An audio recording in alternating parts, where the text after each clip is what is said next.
गुरुर्ब्रह्मा गुरुर्विष्णू गुरुर्देव महेश्वरा सद्गुरु साक्षात परब्रह्मा तस्मै श्री सद्गुरवे नमः।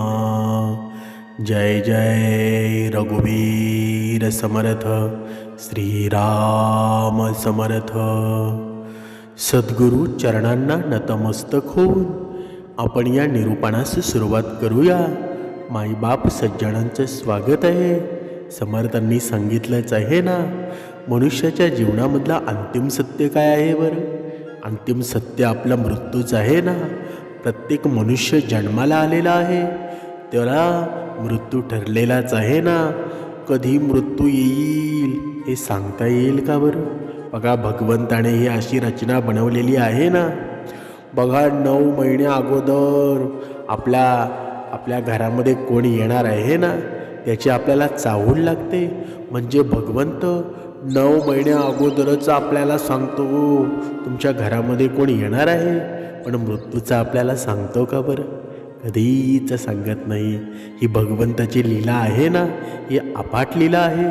म्हणून समर्थांनी सांगितलेलं आहे, आयुष्यामध्ये आहे ना सर्व गोष्टी तुम्हाला मिळतील, पण ही सोन्यासारखी माणसं आहेत ना, ती कधीच गमावू नका। आयुष्यामध्ये आहे ना, सुंदर आयुष्य जगायचं असेल तर भक्ती मार्गामध्ये राहून आपली नाती सांभाळायला शिका। कारण ही नाती आहेत ना, ही भगवंताचं रूप आहेत। ज्या पद्धतीनं समर्थांनी सांगितलंच आहे ना, जो आवडे सर्वांना तोची आवडे देवाला। म्हणजे आपण सर्वांच्या आवडीचं व्हायला हवं, पण आपण तसं करतो का बरं? आपण जेव्हा सर्वांच्या आवडीचं व्हायला जातो ना, तेव्हा आपणच दूर होतो, कारण आपल्याला तसं होता येत नाही। श्रीकृष्ण स्वामींनी भगवद्गीतेमध्ये सुंदर सांगितलेलं आहे। बघा, लोक आहेत ना, तुमच्यापासून दूर जाण्याची छोटे छोटे कारणं शोधत असतात, पण तुम्हाला असं वाटतं ना, तुम्हाला लोकांना सांभाळता आलं नाही। म्हणजे कोणी नाराज असेल तर राहू द्या, कोणाच्या पायावर पडून जगणं चांगलं आहे का बरं? अजिबात नाही ना। म्हणजे कधी कधी मनुष्य बळजबरीनं ते नातं निभवायचा प्रसंग करतो, बळजबरीनं ते नातं निभवतो, पण त्यामध्ये जर प्रेमच नसेल तर त्या जीवनाचा काही फायदा आहे का बरं? अशी नाती आहेत ना, मनुष्याच्या जीवनामध्ये दुःख निर्माण करत असतात। म्हणून तुम्ही सगळ्यांना तुमचं बनवून पहा, तेव्हा तुमच्यात लक्षात येईल कोणीही कायमस्वरूपी आपलं होत नाही। म्हणजे काय बरं? म्हणजे एखादा प्रसंग येतो ना, की आपल्या बाजूनं तो नसतो, तो दुसऱ्याच्या बाजूनं असतो। मग अशा वेळी आपण दुःखी होतो, पण दुःखी होऊन आपल्याला चालणार आहे का बरं? नाही ना। समर्थांनी सांगितलेलं आहे, अशा माणसांपासून मनुष्यानं दूर राहायला हवं, जो तुमच्या बरोबर राहून फक्त त्याचं काम पूर्ण करून घेतो। म्हणजे पैसा तोच असतो ना जो तुमच्याजवळ आहे, ताकद तीच असते जी तुमच्या हातात आहे, आणि आपला तोच असतो ना जो तुमच्या बरोबर आहे। म्हणजे एक कारण पुरेसं असतो नातं निभावण्यासाठी। म्हणजे एक कारण पुरेसं असतं नातं निभावण्यासाठी, आणि दुसऱ्या शब्दात म्हणायचं झालं की एक कारण पुरेसं असतं नातं तोडण्यासाठी। म्हणजे तोडणं आणि निभावणं हे मनुष्याच्याच हातात आहे ना।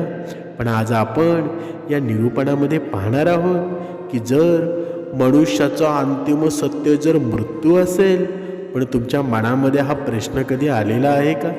बघा, आपल्या जीवनामध्ये आहे ना, बघा, प्रत्येक मनुष्याला मृत्यू येणार आहे, तो मृत्यू ठरलेलाच आहे। पण कधी तुम्ही विचार केला आहे का, या मेलेल्या व्यक्तीला खांदा देणाऱ्याचं काय होतं? बघा, 4 खांदेकरी असतात ना। बघा, तुम्ही अनेकदा पाहिलं असेल की जेव्हा एखाद्या व्यक्तीचा मृत्यू होतो, तेव्हा त्याच्या कुटुंबातील सदस्य आहेत ना, किंवा शेजारी आहेत, सर्व मिळून त्याचा अर्धे आहे ना 4 खांद्यावर घेऊन जातात। हे आपण रोज पाहतो ना, पण यामागचं रहस्य काय आहे फार कमी लोकांना माहीत आहे। लोकांना वाटतं की हा केवळ विधी आहे, परंपरा आहे, परंतु वास्तव त्याहून बरंच खोळ आहे, खूप धक्कादायक आहे। म्हणजे आज आहे ना या प्रश्नाचं आपल्याला उत्तर मिळणार आहे.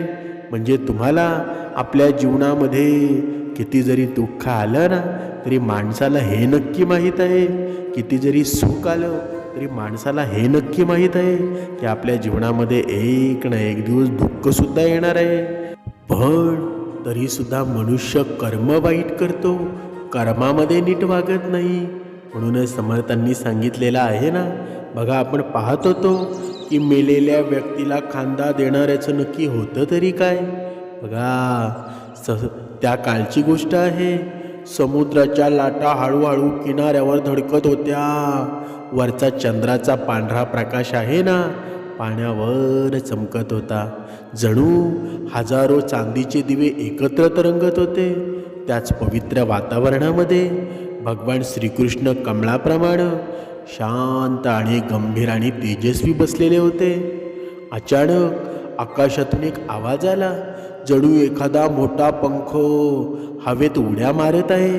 काही क्षणातच गरुड खाली आला आणि त्यानं भगवंताच्या चरणी आपलं मस्तक झुकवलं. काही वेळ दोघांमध्ये शांतता होती.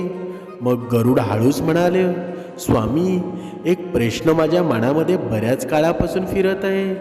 हा प्रश्न आहे ना मृत्यू आणि आत्मा आणि अंतिम प्रवासाशी संबंधित आहे. आज कृपया हे रहस्य आहे ना मला उलगडून सांगा. भगवान श्रीकृष्णांच्या चेहऱ्यावर स्मित हास्य उमटलं आणि त्यांचे डोळे करुणा आणि दयाळूपणा आणि शहाणपणानं भरलेले होते. ते म्हणाले, गरुड, तुमचे प्रश्न नेहमी जगाच्या कल्याणासाठी असतात. तुम्हाला काय जाणून घ्यायचं आहे ते मला तुम्ही विचारू शकता. गरुड खाली झुकलं आणि नम्रपणे म्हणालं, स्वामी, मी अनेक वेळा पाहिलं आहे की जेव्हा मनुष्याचा अर्ध्य उठतो, जेव्हा लोक शरीराच्या 4 खांद्यांवर स्मशानभूमीमध्ये घेऊन जातात, तेव्हा आत्मा त्या लोकांकडे पाहतो. कधी कधी असं वाटतं की आत्मा प्रत्येक खांद्याला हात लावणाऱ्यांची अदृश्य पद्धतीनं तपासणी करत आहे. असं का घडतं बरं, हे मला समजत नाही. ही केवळ एक परंपरा आहे का, की यामागे काही मोठं दैवी रहस्य दडलेलं आहे. भगवान श्रीकृष्णानं एक दीर्घ श्वास घेतला. जणू संपूर्ण विश्व त्यांच्या श्वासासह फिरत आहे. श्रीकृष्ण स्वारीपुढे गरुडाला म्हणतात, हे गरुड, ही मृत्यू ही एक काही सामान्य गोष्ट नाही. हा केवळ एक दरवाजा आहे जिथून एखादी व्यक्ती एक जीवन पूर्ण करते आणि पुढच्या प्रवासामध्ये प्रवेश करते. आणि पुढच्या प्रवासाला सुरुवात करते ना, जेव्हा पृथ्वी उगवते तेव्हा केवळ एक शरीर उचललं जात नाही, त्या व्यक्तीचं संपूर्ण आयुष्य व्यापलं जातं ना. त्याची चांगली कामं, त्याची वाईट कामं, त्याची अपूर्ण स्वप्न, त्याच्या वेदना, त्याचा आनंद, सर्व काही. मग ते म्हणाले की जेव्हा शरीर घरातून बाहेर काढलं जातं ना तेव्हा आत्मा लगेच जात नाही. काही काळ तसाच राहतो. तो त्याच्या जुन्या शरीराकडे पाहतो, त्याच्या कुटुंबाकडे पाहतो. सर्वात महत्त्वाचं म्हणजे तो तिला खांदा देणाऱ्या लोकांकडे पाहतो. कोण खऱ्या अंतःकरणानं आलं, कोण कर्तव्य घेऊन आलं आणि कोण केवळ दिखावा करण्यासाठी आलं. या आत्म्याला समजतं ना. म्हणून आत्मा खांद्याला खांदा लावणाऱ्यांना पाहतो आणि त्यांची तपासणी करतो.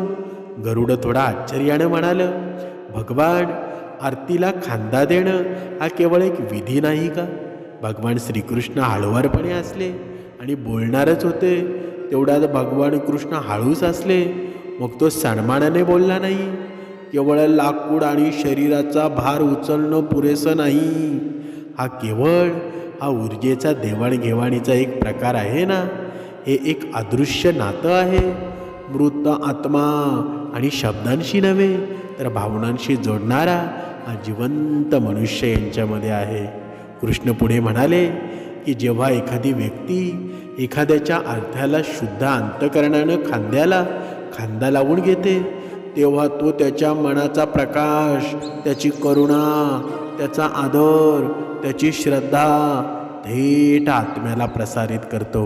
हा प्रकाश त्या आत्म्यासाठी पुढे जाण्याचा मार्ग बनतो.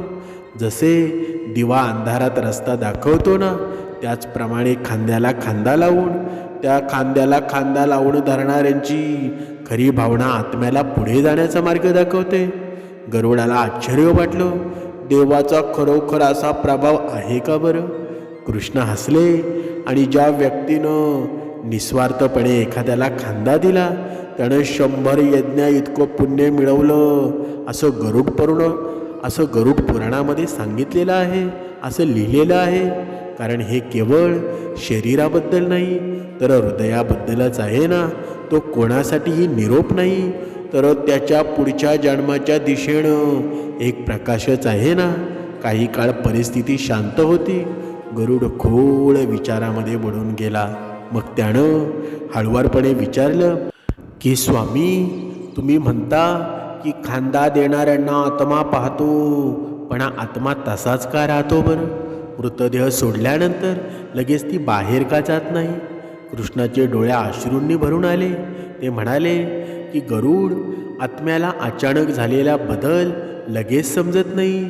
ज्या शरीरामध्ये त्यानं आपलं संपूर्ण आयुष्य व्यतीत केलेलं आहे ना, ते शरीर सोडून जाताना आहे ना, तो भ्रमामध्ये पडतो. त्याला हे लक्षात येत नाही की त्यानं मृत्यूची मर्यादा ओलांडलेली आहे. त्याला दिशा हवी आहे.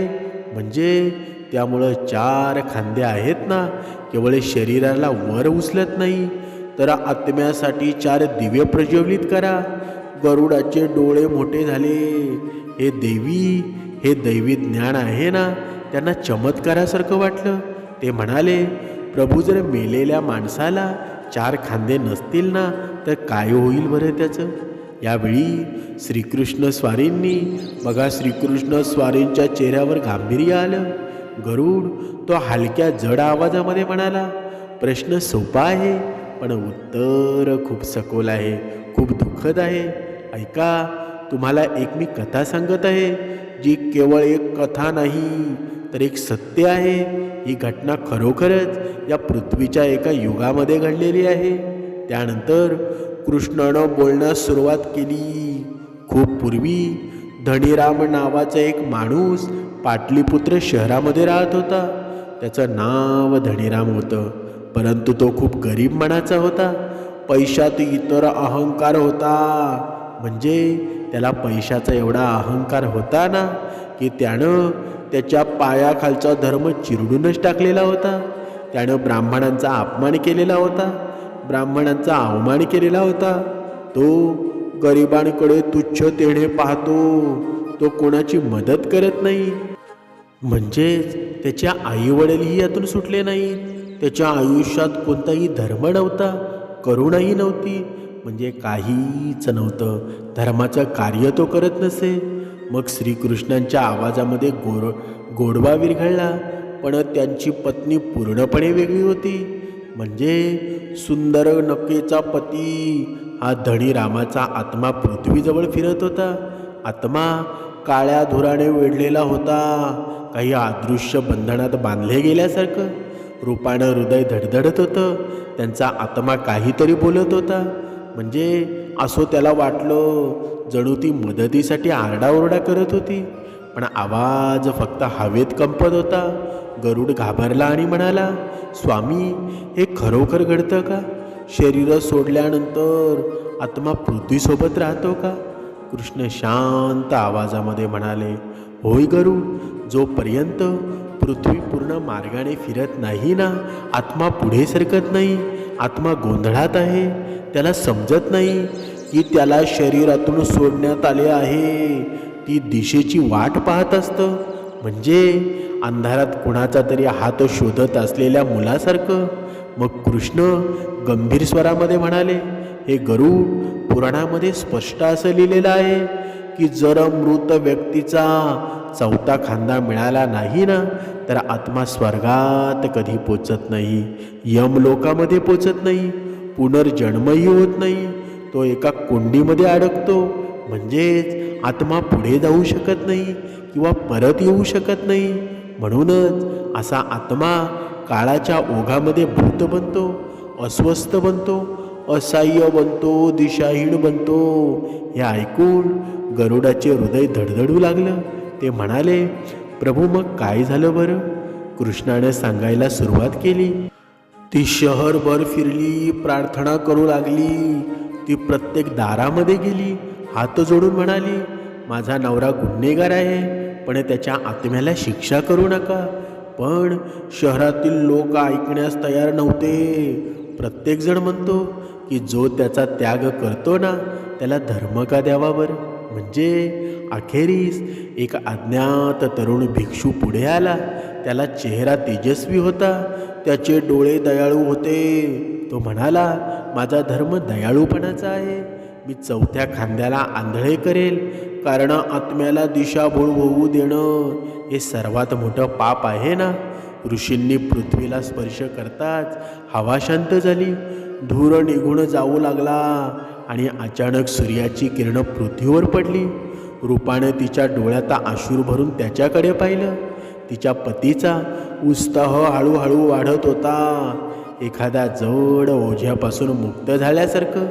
गरुडानं प्रभूला विचारलं, जो चौथा खांदा देतो तो मृत व्यक्तीच्या पापामध्ये अडकतो का बरं? बघा, इथे सर्वांनी लक्ष द्या. आपण जेव्हा खांदा देतो ना तेव्हा मनुष्याच्या जीवनामध्ये काय बदल होतो त्याचं उत्तर इथे आहे. श्रीकृष्ण स्वारी गरुडाला म्हणतात ते भावनेवर अवलंबून आहे. जो व्यक्ती लोभ, भीती, लोकांचे डोळे किंवा स्वार्थाला खांद्याला खांदा लावून घेतो तो मृत व्यक्तीच्या अपूर्ण कृतींमध्ये आणि पापांमध्ये अडकतो. पण ज्या व्यक्तीचं खरं हृदय दयाळूपणा आहे, आदर आणि करुणेचा खांदा द्यायला लावून देतं, ती व्यक्ती आत्म्याच्या तारणाचं साधन बनते. तो कोणताही पाप किंवा पाप करत नाही. मग कृष्ण म्हणाले की चौथा खांदा आहे ना हा 4 पुरुषार्थाचे प्रतीक आहेत, धर्म, अर्थ, काम आणि मोक्ष. जेव्हा 4ही पूर्ण होतात ना तेव्हाच आत्म्याची प्रगती होते. त्यामुळं चौथा खांदा आहे ना हा सामान्य नाही, देवानं दिलेली शेवटची संधी आहे. ज्याप्रमाणे दिवा अंधारामध्ये मार्ग दाखवतो ना त्याचप्रमाणे हा चौथा खांदा आहे, तो आत्म्याला दिशा दाखवत असतो. मग गरुडाने विचारलं, स्वामी, आत्मा सूचित करतो की तो मुक्त झालेला नाही? कृष्ण म्हणाले, होय गरुड, जेव्हा आत्मा बंधनामध्ये असतो तेव्हा चिन्हे असतात ना. अचानक मुसळधार पाऊस येतो, वारंवार आग विझणं, पृथ्वी कोसळणं, खांद्याला खांदा लावून मूर्छित होणं, अंत्यसंस्कार प्रक्रियेमध्ये येणारे अडथळे असू द्या, ही सर्व चिन्हे आहेत ना की आत्मा आहे तो अद्याप मुक्त झालेला नाही. गरुडाच्या मनामध्ये भय आणि श्रद्धेची भावना निर्माण झाली. ते म्हणाले, प्रभूला खांदा देणं ही खरोखरच एक मोठी तपस्याच होती ना. कृष्णानं हसून गरुडाला खांदा देणं म्हणजे केवळ एक शरीर उचलणं नव्हे, तर आत्म्याला त्याच्या कृतीच्या सापळ्यातून बाहेर काढण्यासाठी मदत करणं आहे. त्या अंतिम प्रवासामध्ये देवाचं कार्य पूर्ण होणं हेच आहे ना. म्हणून हा सन्मानाचा खांदा आहे ना, शांती आणि मनाच्या शुद्धतेसह दिला गेला पाहिजे. शेवटी कृष्ण म्हणाले की गरुड, मृत्यू हा शेवट नाही, ही एक गूढतेची सुरुवातच आहे ना. जो आत्म्याला आदर देतो तो त्याचा अंतिम प्रवास सोपा करतो, आणि जो आत्म्याला अदृश्यपणे जीवनामध्ये शक्ती, प्रकाश आणि दैवी संरक्षण देखील मिळतं ना. म्हणून एखाद्याला खांदा देणं हे पवित्रच काम आहे ना. म्हणून आयुष्यामध्ये किती जरी संकटे जरी आली ना, किती जरी मोठं संकट आलं, किती जरी मोठी दुःखाची परिस्थिती आली तरीही आहे ना, कधीच असं वागू नका की दुसऱ्याला आपल्यामुळं त्रास होईल. दुसऱ्याच्या दुःखामध्ये सहभागी व्हा, दुसऱ्याच्या सुखामध्ये सहभागी व्हा. समर्थांनी सांगितलंच आहे ना, जो आवडे सर्वांना तोची आवडे देवाला. जेव्हा तुम्ही सर्वांच्या आवडीचे व्हाल ना तेव्हा देवसुद्धा तुम्हाला आवडून घेईल. पण आपण स्वतःहून जग ओळखावं. आपण समाजामध्ये राहतो ना, आपल्याला जर किंमत कोणी देत नसेल, आपल्याला जर कोणी कमी लेखत असेल, पण आपल्या बाबतीत हे घडतं का याचा आपण स्वतःला प्रश्न विचारावा. पण आपण असं करतो का बरं? आपण नेहमी दुसऱ्याला त्रास देत राहतो, नेहमी दुसऱ्याच्या चुका शोधतो, पण आपली चूक मात्र तशीच राहते. मग ज्यावेळी आपली चूक तशीच राहत असेल मग ती कधी सुधरेल बरं? जेव्हा आपल्या जीवनामध्ये रोज उपासना घडेल, जेव्हा जीवनामध्ये आपल्या रोज श्रवण घडेल, तेव्हा सर्व ठीक होईल ना? तसं ठीक होईल का बरं? आता ही आपण पूर्ण माहिती पाहिली ना, ही गरुड पुराणामध्ये पूर्ण विस्तृत स्वरूपामध्ये सांगितलेली आहे. कधीतरी बघा, वेळ भेटेल तेव्हा गरुड पुराण वाचून बघा, सर्व काही माहिती मिळून जाईल. म्हणूनच समर्थांनी आपल्याला शिकवण दिलेली आहे ना, मनुष्याचा अंतिम सत्य जरी मृत्यू असेल तरी या समाजामध्ये भगवंताने आपल्याला जन्माला घातलेला आहे. आपल्या आईवडिलांनी जन्म दिलेला आहे ना, तर आपल्या आईवडिलांना जेवढं सुख देता येईल ना, जेवढा आनंद देता येईल, तेवढा आपण या कलियुगामध्ये दिला पाहिजे. तेच आपलं अंतिम कर्तव्य आहे. आणि हे जर आपण भगवंताच्या कृपेनं जर आपल्या घरामध्ये आपल्या आईवडील आनंदित असाल ना, तर आपल्याला दुसरी तिसरी भक्ती करायची गरज नाही. म्हणजे चिंता करून फायदा नाही, चिंतन मनुष्यानं केलं पाहिजे. आणि हे भगवंताच्या प्रती आपण सर्व काही सोडून दिलं ना, तर सर्व काही व्यवस्थित होऊन जाईल. चिंता करण्याची गरज नाही, कल्याण होऊन जाईल. जय जय रघुवीर समर्थ.